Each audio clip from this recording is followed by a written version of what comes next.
It's hard to scroll through any news feed these days without seeing these really bold predictions about AI chatbots just fundamentally changing how we work. Yeah, you see it everywhere. This massive revolution is coming. Exactly. We're constantly told about this imminent revolution, but then, you look around your own workplace or talk to colleagues, Hmm. and the actual impact often feels, well, maybe less revolutionary. And that gap, between the hype and what's actually happening on the ground, that's exactly what we're digging into today. Right. And we're not just going off anecdotes or what people think might happen. We're looking at some really solid research. It's trying to measure the concrete changes or maybe the lack of changes that AI chatbots are really bringing. Absolutely. And our focus today is this fascinating report. It's based on not just one, but two pretty big surveys done late 2023 and into 2024. Yeah, and what makes this study really stand out, I think, Go on. is how the researchers, Anders Humlum from University of Chicago and Emily Vestergaard from Copenhagen, Mm. they didn't just ask people, what do you think? Mm. No, they went further. They actually linked all that survey data with official job and pay records in Denmark. And that linkage is just crucial, isn't it? Totally. It takes us past just what people feel is happening towards a much more objective picture of employment, pay, hours, the real stuff. And the scale here is pretty impressive. We're talking about, what, roughly 25,000 people? Yeah, across 7,000 different workplaces. Wow. And all within 11 job types that, everyone expects to be right on the front lines of AI impact. Right, the ones supposedly most affected. So the big question driving this research, and really the mission for our deep dive today, is this. Are these AI chatbots truly causing the massive shift in work we keep hearing about? What does the actual data say? That's what we want to find out. Okay, let's unpack this. What were some of the first sort of big picture findings the researchers saw? Well, one of the first things that really jumps out is just how widespread the adoption of these AI chatbots has become in Danish workplaces. It seems like those initial worries, about privacy and data security, they've kind of faded a bit. Interesting. And now you've got a lot of employers actually encouraging their people to use them. That's quite a shift, isn't it, in a fairly short time, going from maybe being a bit wary to actively promoting it. Yeah. So how widespread are we talking? The numbers are pretty telling. Nearly 4 out of 10 employers, they had their own internal chatbots already set up. Okay. And almost a third of employees had actually gone through some kind of formal training on how to use these tools. So companies are definitely investing, putting resources into this. Did that push from the top, that encouragement, actually make more people use the chatbots? Oh, it definitely did. Massively. When bosses actually encouraged chatbot use, the adoption rate almost doubled. It shot up from 47% to 83%. Wow, that's huge. Yeah. And what's also interesting is that this encouragement, especially when they added training into the mix, it helped close the gender gap in who is using the chatbots. Ah, that's good to hear. Promoting more equal access. Okay, but here's the million-dollar question, right? With all this uptake, all this investment, did it actually move the needle economically? Did people start getting paid more? Were their work hours changing significantly? And this is where the study drops a bit of a bombshell, maybe. Or at least something quite surprising given all the noise. Okay. Despite the huge adoption rates, despite the investment, the researchers found what they called precise zeros. Precise zeros. What does that mean exactly? It means they found basically no statistically significant impact on pay or on officially recorded work hours across all those 11 job types they studied. Precise zeros. Yes, That's, sure. well, that's kind of a head-scratcher, isn't it? All this activity, all this talk, and the hard data shows nothing on the big economic stuff. Pretty much. No big jump in earnings, no major change in hours for the people using these tools. That's a really significant finding in itself. It really pushes back against that common narrative. It does. And the researchers are really clear about the statistical confidence here. They say they can rule out any average effect bigger than just 1%. Tiny. Yeah. And this wasn't just a fluke in one group, this lack of impact. It held true for the early adopters, the first ones using it. It held true for people using chatbots every single day. And even in the workplaces where management was really pushing for it. So it's consistent.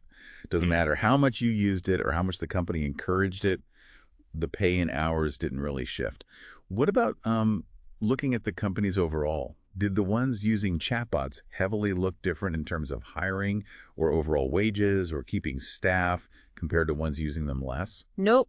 Again, the study didn't find any significant connects there either Hmm. between how much a workplace used chatbots and these broader trends like hiring, wages, or retention. Mm. So at the bigger company level too, it seems like putting chatbots in place didn't really cause major changes in their, labor market dynamic. Okay, so this brings us right back to that central puzzle, doesn't it? Why? Why this big disconnect? We hear constantly about massive productivity gains. Where are they hiding in this data? Yeah, that's the key question. The researchers suggest a couple of main reasons. Okay. First, it seems the actual productivity boosts people are getting in the real world are, well, maybe a bit smaller than the hype, Hmm. and certainly smaller than some lab experiments suggested. And second, even when people do get a bit more productive, those gains just aren't really showing up in their paychecks. But didn't the study find that people felt like it was helping them? I seem to remember something about quality of work or creativity. Yes, that's right, subjectively. Users did say they found chatbots helpful. They felt it improve their work quality, maybe help them be a bit more creative. Okay. But the number one benefit people mention, saving time. Right, saving time. That sounds concrete. But when they crunch the numbers, how much time were people actually saving on average? Well, this is where it gets interesting again.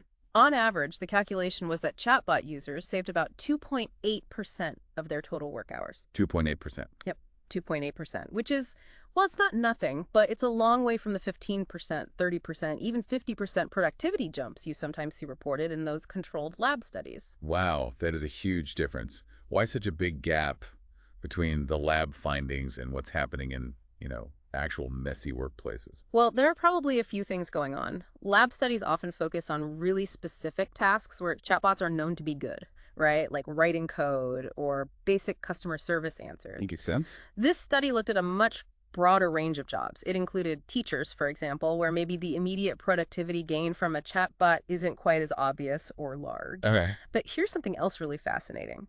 They found the importance of what they call complementary investments. Complementary investments. Okay, tell me more about that. What does that mean? Basically, it's all the stuff companies do around the technology, not just giving people the tool, but actively encouraging its use, providing proper training, maybe changing workflows. Oh, the support structure. Exactly. And the study found that in companies that did this, that encouraged use and provided training employees, reported bigger benefits. They said they saved more time, they felt their work quality improved more, they felt more creative boost.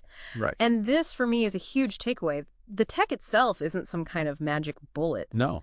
This research really suggests that how companies roll these things out, how they support their people in using them, and that makes a big difference to how effective they are, even if it's not immediately showing up in the pay figures. That makes total sense. Yeah. Just dumping a tool on someone's desk isn't enough. You need that context, that support. But even in those supportive places where people felt they were saving more time, that still didn't really translate into higher pay, did it? No, largely not. The study estimated only a tiny fraction of that saved time, maybe somewhere between 3% and 7% actually turned into higher earnings. Huh. Why so little? Well, the researchers guess it could be a few things. Maybe just general workplace inertia. Things take time to change. Sure. Or maybe it's because a lot of people started using these tools on their own initiative without official blessing from the boss. And it's harder to turn that individual time saving into a raise if the company hasn't formally recognized it or built it into your role. Right. So the benefits might be there at an individual level, making things a bit easier or faster, but they haven't yet scaled up to change the big economic numbers, the wages, the overall productivity stats.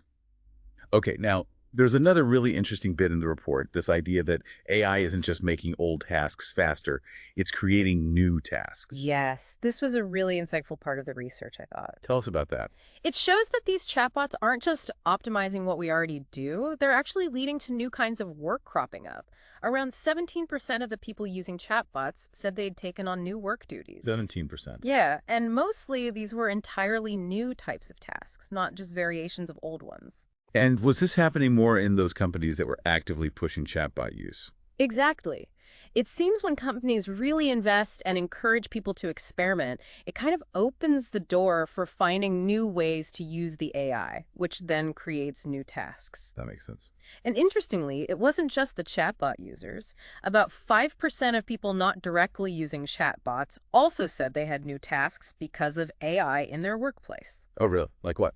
Well, the classic example they gave was teachers. Teachers having to figure out how to adapt their assignments now that students might use AI, or developing ways to detect AI written work. That's a new task created by the presence of AI. That's a fantastic example of an indirect, maybe unexpected consequence. So what kinds of new tasks are we talking about more broadly for the users? The report mentioned things like figuring out how to best integrate AI tools into the team's workflow, or Okay. spending time drafting prompts and refining the output you get from AI, and also, importantly, dealing with the ethical side of things, making sure AI is used responsibly. Right, the governance aspect. Yeah, and all this really suggests that lots of companies are still very much in the figuring it out stage, experimenting. Exactly. They're putting effort into adaptation, into learning how to work with these tools rather than just expecting an immediate big payoff. Yeah. So it's less about just speed and more about changing the nature of the work itself. Which feels like a really significant shift, doesn't it? Even if it's not showing up in those productivity stats just yet. Absolutely. So, okay, let's pull back and look at the whole picture this research paints. What's the main takeaway? Does it back up those dramatic predictions of AI immediately turning the job market upside down? Well, the researcher's conclusion is pretty cautious, actually. It doesn't really match the more sensational headlines you often see. Right. Based on this data, this careful analysis, they say there's just limited evidence right now of a huge, immediate transformation happening in the job market because of these chatbots. And they had a really punchy way of putting that, didn't they? They did, yeah. They basically said, despite rapid adoption and substantial investments, our key finding is that AI chatbots have had minimal impact on productivity and labor market outcomes to date. Minimal impact to date. Yeah. That's pretty stark, given everything we hear. It really is. And they drew that interesting comparison to the early days of computers. Oh, yes. How economists used to joke they were seen everywhere except in the productivity stats. It took time for the impact to show up. That's such a great parallel. It reminds us that these huge technological shifts, their full effects often aren't immediate in the economic data. And it's really only been, what, 2 years or so since ChatGPT exploded into public view. Exactly. 2 years is pretty short in the grand scheme of economic change. So the researchers definitely acknowledge the potential is there for bigger impacts down the road, Sure. especially as companies get better at integrating the tools, as those new tasks we talked about develop and maybe become more central. And the technology itself keeps evolving, right? Like the mention of Claude integrations, embedding AI deeper into existing tools. Precisely. It's a moving target. So for you listening to this, the really key takeaway from our deep dive today is this. Yes, AI chatbots are being used widely, and yes, people using them often find them helpful. But the hard data, or at least the hard data so far, isn't showing a massive economic earthquake in terms of your pay or your working hours. That's the crucial point right now, and that finding about the new tasks emerging, that's super interesting. It hints that AI might be less about just making old jobs faster or redundant, and more about fundamentally reshaping how we actually do our work, what constitutes work. Which brings us to a final thought for you to chew on. If that big, immediate productivity boom isn't quite happening as predicted, what will be the real, long-term, maybe more subtle ways AI changes our working lives? Is it all about efficiency or is something else going on? Yeah, and maybe more importantly, what new skills will you need? What should you be focusing on to navigate this landscape as it keeps shifting? It really seems like digging into the actual data gives a much more nuanced and frankly more interesting picture than the simple headlines often suggest. The real story of AI and work, it feels like it's still very much being written.